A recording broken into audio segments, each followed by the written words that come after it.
Complex illusion. The secret is in the cabinet. There are some hidden panels that conceal the girl and her flowers. Before the trick begins, the girl folds up the side panel plus the panel in the floor and climbs in. She covers her legs with the floor panel and flips down the side panel so she can't be seen. As we can see, the curtain hides the fact that the right side of the box is much wider than it appears, giving the girl room to hide. When the curtain is closed the first time, the girl flips open the side panel and deposits the flowers. With the curtain opened, you can see how it works. The magician opens the curtain and finds that the flowers have appeared, as if by magic. When the assistants are spinning the box the second time, the girl inside the cabinet is opening both panels and climbing into place while the team outside is drawing our attention. This is where a small, flexible assistant comes in handy. She's only got a few seconds to get settled before her appearance. Let's watch with the curtain opened. She's got to be very agile and very fast. She also can't be claustrophobic. As we can see, there's barely enough space for the panel to flip down and clear her lovely legs. She gets into a seductive pose just in time for the magician to open the curtain. There she is. During the final turn, she reverses the process and climbs back into her secret compartment. From here, she's able to reach down and hand the flowers to the magician, creating the illusion that she's still in the cabinet. With the back curtain open, we can see how she flips up the side panel and reaches out with the flowers in her hand. Once he takes them from her, she flips the panel back down and is completely hidden from view.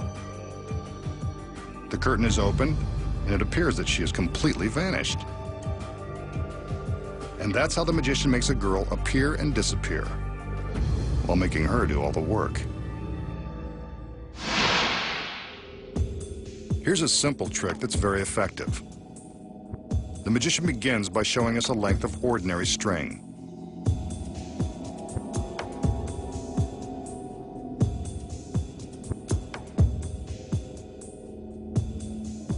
And a plastic drinking straw. He feeds the string into the straw.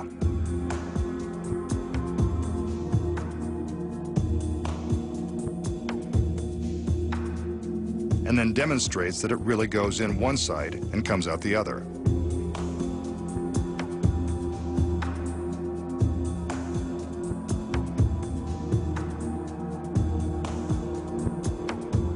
He bends the straw in the center and tells us to watch closely, as if we had anything better to do. He picks up a sharp hobby knife and very carefully he cuts through the straw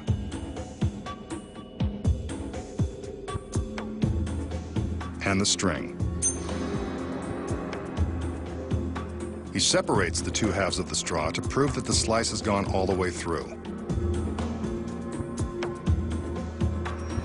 Uh-oh, here comes the magical waves. Something's gonna happen. He lays one straw on top of the other and pulls the string. Miraculously, it comes out in one long piece, just like it started. The straws go bye-bye, and tug-tug, the string is good as new. Fooled us again, masked man, but how? What are the secrets to pulling off the brain twister of cutting through the straws and string, then revealing the string as good as new? You're about to find out. The straw is real, so is the knife. Before the trick begins, the magician secretly uses the knife to carefully slice a long slit lengthwise in the straw. See? He can open the straw and show you inside, but he never lets the audience see this. The slit is the first secret. The magician feeds the string into the straw. Yes, it's really going inside.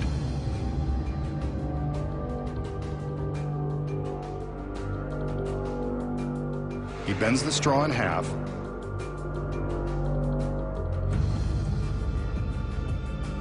and when he tugs on both ends of the string at the same time, it pops out through the slit and will be concealed by his fingers. There's the string, and here's how he covers it up. Now, he takes the knife, cuts through the straw and presumably the string. In reality, the string is safe and sound below the blade.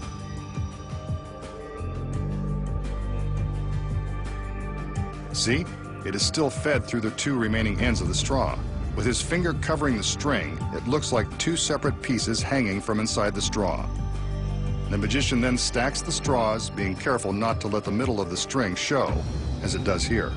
He pulls the end of the string, and it easily slides out in one long piece.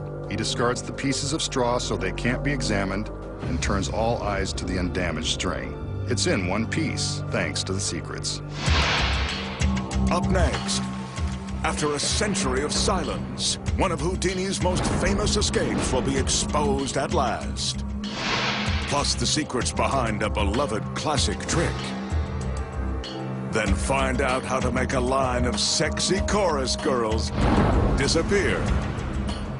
And we solve the incredible mystery as to how street magicians perform amazing outdoor levitation. The masked magician will now attempt to perform one of Harry Houdini's most famous escapes. The one that was once promoted with the slogan, "Failure means a drowning death." The magician displays a large milk can that's been filled with water. This particular can has a bulletproof plate glass window, an aftermarket edition, so that we can see what the magician is up to once he's inside.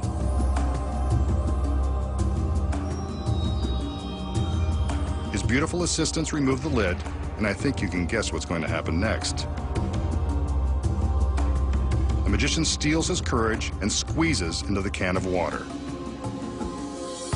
In Houdini's day, shipping milk in these large metal barrels was commonplace, so milk cans weren't out of the ordinary. However, attempting to escape from one filled with water was quite an unthinkable act. It's a tight fit, but he manages to fit his arms inside and force himself down. The water cascades to the floor. It's real, all right, and wet. Step back, ladies. The magician will take a few deep breaths before he can plunge all the way into the can. That mask isn't helping matters either. He'll test his ability by trying to hold his breath in this very intimidating can. Try to hold your breath with him. His assistants place the metal lid in place. There he is, behind the glass. Remember what I said about drowning? It's important to remember that this is a world-class magician, and at no time should you attempt any of his dangerous tricks at home. The magician is doing a test run of his lung power, only to see how long he can last once he's really locked inside. How about you? Are you still holding your own?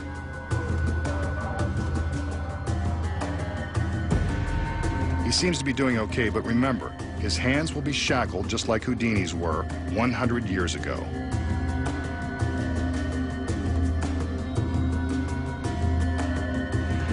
It's nearly a minute now. That's about all he can take. His assistants remove the lid, and it seems like he's happy to be breathing again. Did you last as long as he did? He's shaken, but ready to go on. The extra hardware will make the escape even more death-defying. The magician willingly holds out his wrists for a pair of regulation police handcuffs. Wonder where she got those. Since Houdini was known as the handcuff king, this is only fitting.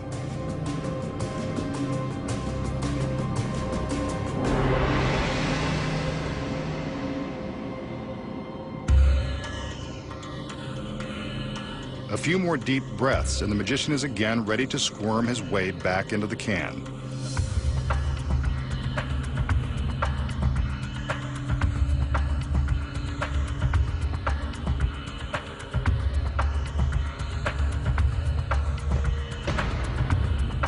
The lid is returned to its position,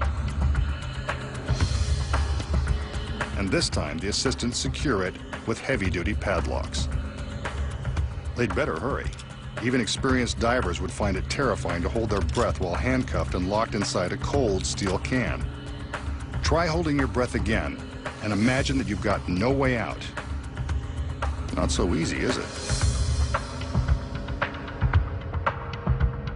There we see him struggling with the handcuffs. Even if he smuggled a lockpick into the can, reaching the locks on the outside would be impossible. Houdini was right. Failure could mean a drowning death.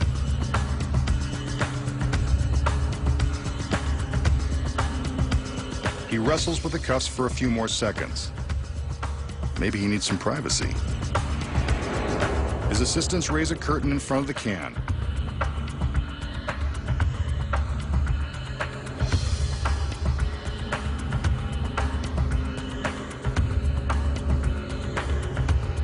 By now, he's been locked underwater for more than a minute and hasn't made any progress. This is longer than he lasted the first time before he had to be let out. He must be starting to panic. Are you still holding your breath? It's been 90 seconds now and still no sign of him. The assistants better do something.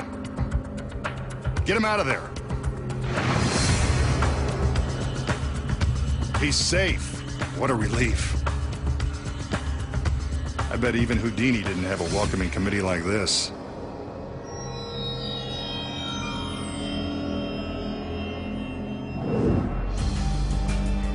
So how did the magician escape before drowning in the old-time milk can? Here are the secrets. First off, the handcuffs look solid, but they've been specially rigged to pop open in an instant. Cuffs like these are almost always used in underwater escapes to minimize the risk of danger. When the magician first plunges into the can, he displaces a lot of water, leaving more room for air to breathe. It's a good acting job, but in reality, he has plenty of space to move freely. The first time we see him behind the glass, we're convinced that he has to hold his breath while inside the can.